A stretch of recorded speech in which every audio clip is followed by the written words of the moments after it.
না মেম্বারশিপ তাহলে ঘটনা শুরু করে দৈনিক দৈনিক কে বাল বাল খেয়ে না।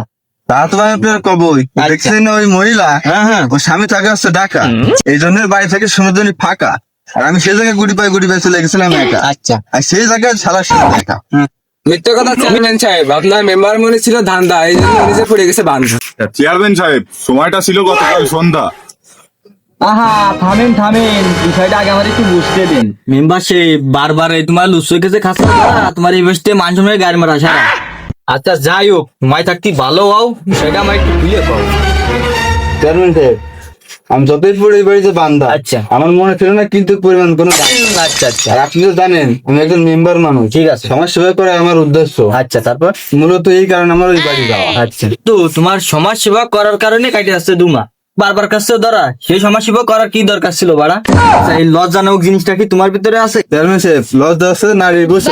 আচ্ছা আমি হচ্ছে একটা মেম্বার মানুষ, আমি হচ্ছে একটা পুরুষ মানুষ, তা তো আমি থাকবো সর্বজনিক করা। আমি বিষয়টা বুঝতে পারছি, এই জন্য তো বারবার খাও ধরা। চেয়ারম্যান সাহেব, এই জন্য তো আমি আপনার দিচ্ছি নাড়া, যাতে পেতে পারে আমি ছাড়া। তোর বাড়া ধরা খাও, তুমি বিবাদে পড়ি আমি।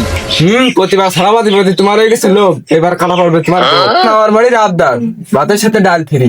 চেয়ারম্যান সাহেব, করতেই হবে মেটালি, জানালি ছেড়ে দেবো বোধ আমাকে সাহেব। এই মেম্বারের তদন্তে 3 দিন বাইরেই চলে গেছে, এলাকার মা আবন্ত কাজে একটা থাকতে পারলো না। চেয়ারম্যান সাহেব, আপনি দিছিলেন আমার কয়টা শাড়ি, আচ্ছা তো যার থাকে না স্বামী বাড়ি, তাই গেছিলাম ওই বাড়ি। আচ্ছা আর তাই নিয়ে এই অসভ্য জনগণ করতেছে আমার সাথে।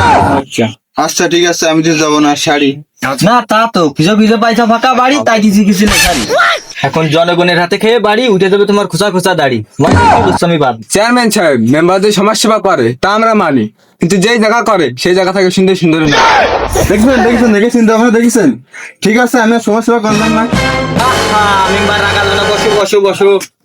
তুমি শালা তাবত জায়গা খাও ধরা, মাথাটা ঠান্ডা করো, না হলে জনগণ তোমার মাথায় ফেলবে ডান্ডা। দিতে গিয়ে এক শাড়ি, হয়ে গেলাম এক বাড়ি। এই মুহূর্তে আমার বুদ্ধির গাড়ি চলতেছে না। সবকিছু বিবেচনা করে দেখলাম মেম্বার তো এখানে কোনো দোষ নাই। দিলাম না শাড়ি, করলাম না মেম্বারি, তোরা ছাড়া না খেয়ে মরবি, অনাহারে মর।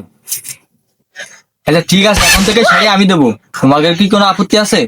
না না না, আমাদের কোনো আপত্তি নেই।